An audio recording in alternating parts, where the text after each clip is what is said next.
की बोल रहे हैं? मैंने कहा मेरा पेमेंट का क्या बना यार। कह रही तेरी पेमेंट दी तेरे अपनी तू मेरा 30 लाख देना।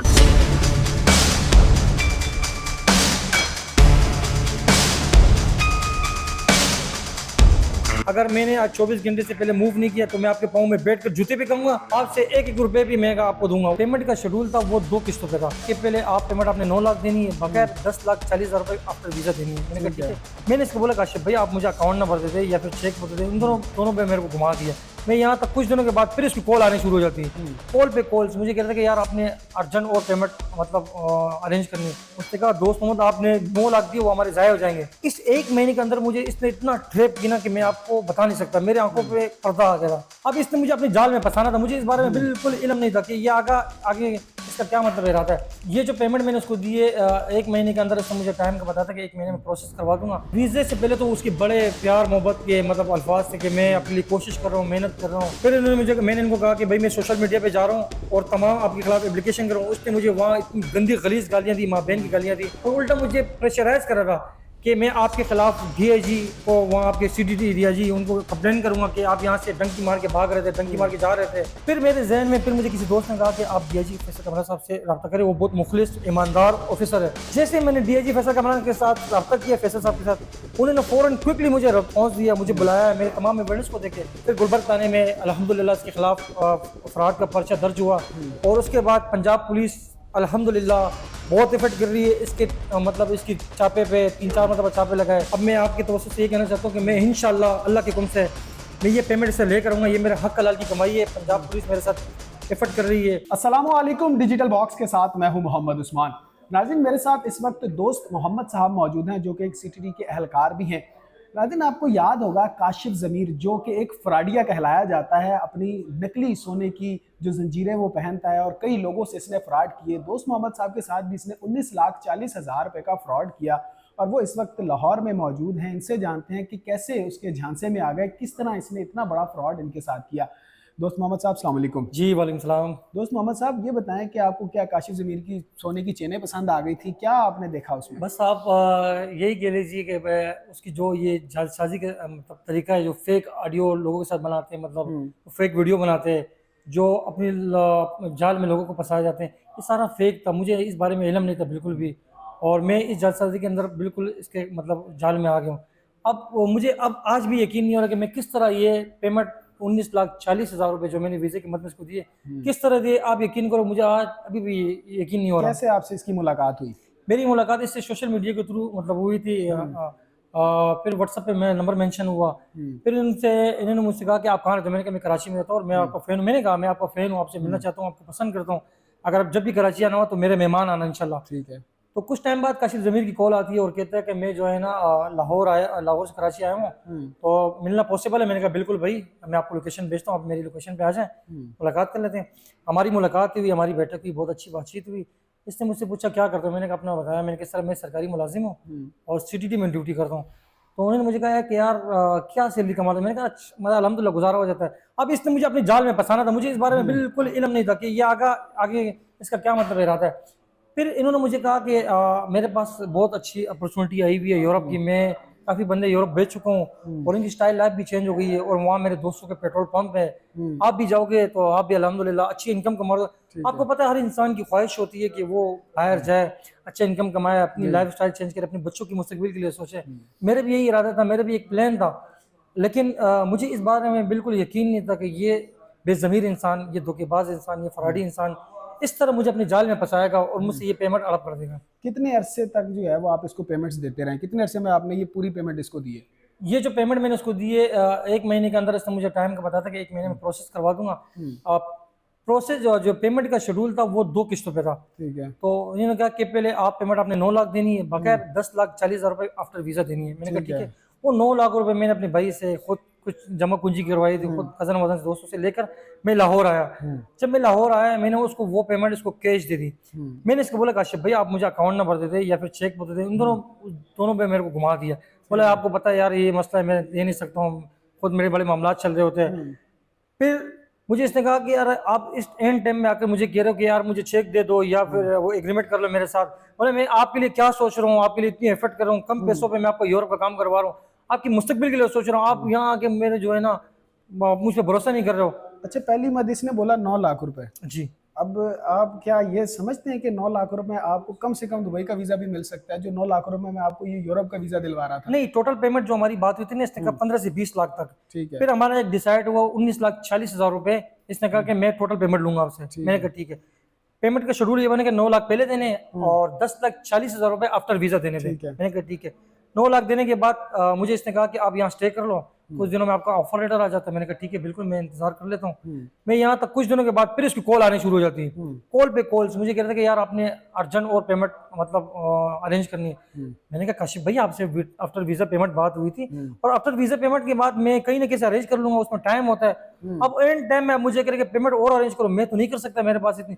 उसने कहा दोस्त मोहम्मद आपने 9 लाख दिए वो हमारे जाया हो जाएंगे, ऑलरेडी 3 बंदों का काम लगा हुआ है। ये बात मुझे अंदर अंदर से काट रही थी। मैंने कहा यार मैंने 9 लाख भी दी थी। फिर मैंने भाई से रब्ता किया, मैंने कहा आपने जितनी जल्दी कोशिश करनी है 3 से 4 दिन के अंदर जितनी पेमेंट हो सके मैं काशिफ ज़मीर को दूं ताकि मेरा वीज़ा लगा दे। फिर मैंने अपने दोस्तों से, मामू से, चाचू से, मतलब अब लाजिम बात है, एक ख्वाहिश भी थी। हाँ, पैसे जो मेरे हक हलाल के पैसे थे मैंने इकट्ठे किए। फिर मैंने उसको 2 लाख दिए। ये अक्सर गाड़ी में आता था, लैंड क्रूजर में, मुझसे 2 लाख लेके चला गया। 2 दिन बाद फिर भाई ने मुझे 3 लाख भेज दिए। भाई मुझे अकाउंट के थ्रू भेजे थे, मैं उसको कैश करके पेमेंट सारी कैश देता था। अच्छा, ये पैसे अकाउंट में नहीं लेता था आपसे? बिल्कुल नहीं लेता था इस अकाउंट में। ये मुझे इस बारे में बिल्कुल नहीं था, लेकिन इस 1 महीने के अंदर मुझे इसने इतना ट्रैप किया ना कि मैं आपको बता नहीं सकता। मेरे आंखों पे पर्दा आ गया।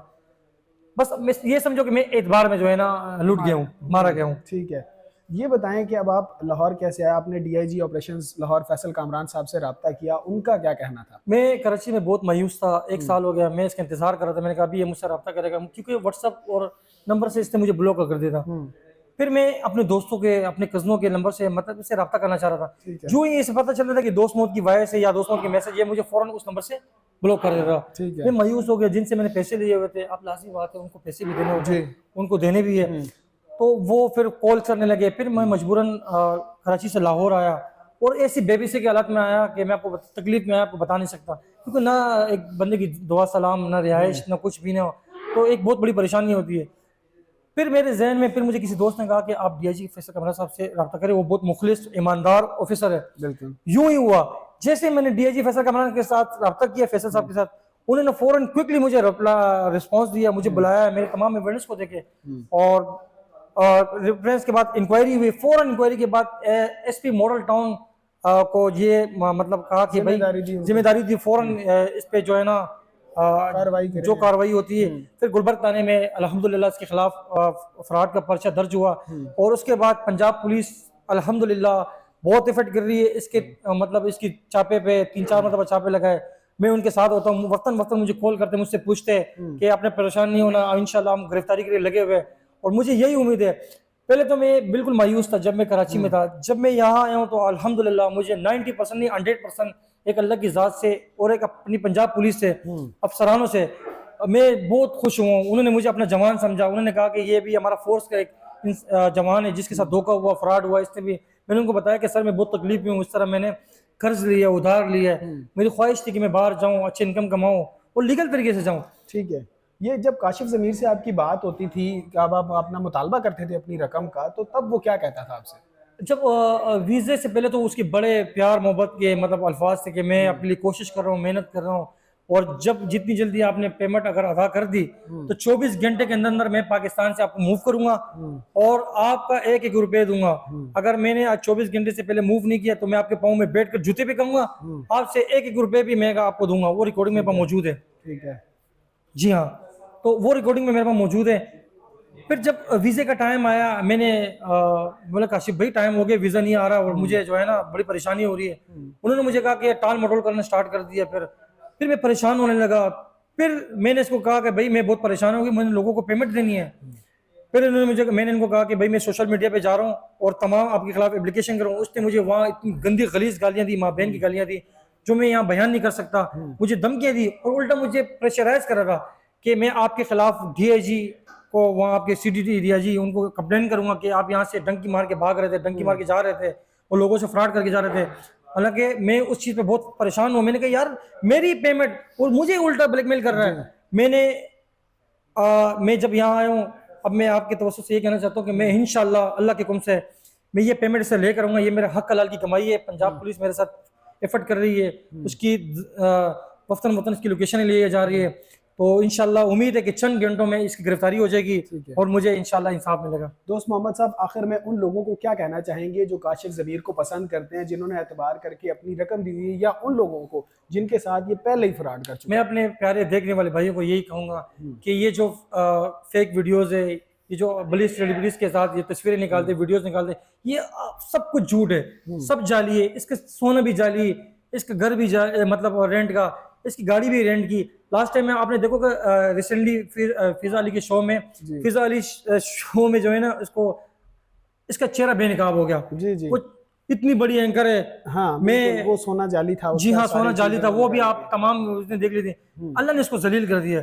और इंशाल्लाह मुझे पंजाब पुलिस से पूरा यकीन है, पूरा उम्मीद है, मैं इनसे मुझे मेरी पेमेंट रिकवर हो जाएगी। ठीक है दोस्त मोहम्मद साहब, हमारी दुआ है कि अल्लाह आपकी मुश्किलें आसान करे, और जो बेज़मीर इंसान ये है जिसने इतने लोगों के साथ फ्रॉड किया है, जिसने जिनके बच्चों का रिस्क खाया है, जो हक हलाल की कमाई लोगों की खाना जो है वो अपनी मर्दानगी समझते हैं, अल्लाह ऐसे लोगों का चेहरा दुनिया में भी ही दिखाता है। नाज़रीन, हमारी दुआ है कि जल्द अज जल्द जो है वो इसको गिरफ्तार किया जाए, और जिन जिन लोगों के साथ इसने फ्रॉड किया है, जो ये फ्रॉडबाज, जो चालबाजें ये चलाता है, उम्मीद है कि पंजाब पुलिस इसको ज़रूर जो है वो इसको सबक सिखाएगी और इसका सॉफ्टवेयर जो है वो एक बार फिर अपडेट करेगी। या मैं एक बात कहना चाहता हूँ अपनी पंजाब पुलिस से, इस बार इसको इतनी सख्त से सख्त सजा दी जाए ताकि ये आम शहरी, मुझ जैसे पुलिस अफसर को, आम शहरी के साथ क्या करता होगा, उनको धमकियां देता होगा। आम शहरी तो अभी कोई सोशल मीडिया पे आ नहीं रहा है। मैं आया हूँ और मैं अपने हक के लिए आया हूँ, मेरे साथ पंजाब पुलिस खड़ी है, और मैं तहे दिल से शुक्रगुजार हूँ डीआईजी फैसल कमरान साहब का। और मुझे उम्मीद है इंशाल्लाह मुझे ये मेरे हक हलाल की कमाई मुझे मिलेगी, और मैं ये मेरे बच्चों की हक हलाल की कमाई है, मैं हरगिज़ नहीं छोड़ूंगा। मैं इस बेज़मीर इंसान को, इस धोखेबाज इंसान को, इस फराडी इंसान को, इस कभी नहीं छोड़ूंगा। इसको सख्त से सख्त सजा कानूनी तौर पे दिलवाऊंगा इंशाल्लाह। ठीक हो गया। नाज़रीन, इस बारे में आपकी क्या राय है, हमें कमेंट सेक्शन में ज़रूर आगाह करें। अपना बेहद ख्याल रखें, अपने मेज़बान को इजाज़त दीजिए। अल्लाह करीम आपका हामी व नासिर।